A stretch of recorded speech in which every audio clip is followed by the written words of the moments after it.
Hello guys, this video will show you this basic technique that took me too long to discover. So I can't believe I didn't know about this sooner. But essentially guys, when you create a spline here, you can go ahead and create like so. Let me turn off the enable and viewport. But what I did not know guys is that all I have to do is select this, hold down shift to create more. See, before what I thought you had to do was you just had to create kind of more, kind of snap it together and then merge them together. But now I know guys that you could actually just keep building it. So guys, this is great for pipes. Putting them wherever you want. So you can hold down shift to conform to 9 degrees. But what's great about this guy is that you can just go ahead and select this vertex and then you can kind of make the pipe go wherever you want without having to worry about like creating at different angles, things like that. You can literally just be here in 3D space and the pipe can go anywhere here. If you do want the pipe to align with this, a technique to recommend is you select this, you press S for snaps, you right click on this vertex snap, and then Alt D. And what that would do is activate axis constraint. Default hotkey I believe is Alt D. Make the x-axis active guys, becomes yellow, and then when you snap it here, it will only move on the x-axis. Alright? So for example, without that, without the Alt D, if I try to snap this, it will snap like right here. But with Alt D and with the x-axis active, it will be snapping only on the x-axis. Also, when you guys create vertices, you can Alt A and make sure it's set to corner.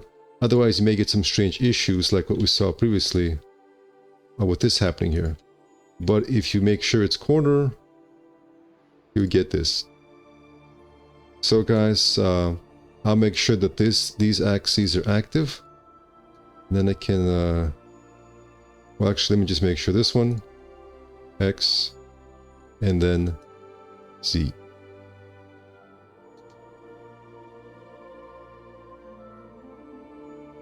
Then you just enable in viewport. Use radio for example. You can also go into line here. You can go ahead and fill it here. I've got it set to F to fill it. You can also use a modifier for that, guys.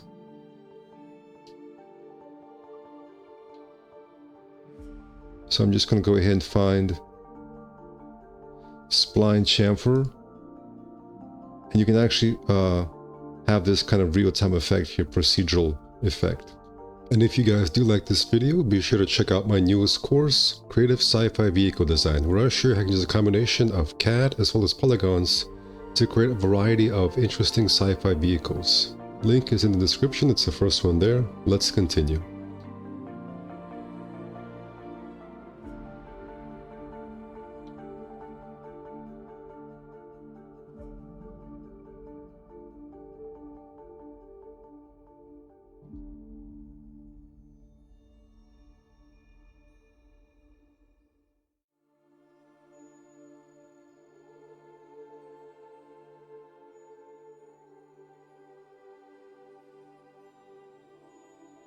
Alright guys, so this will be a great benefit to essentially adding pipes wherever you want.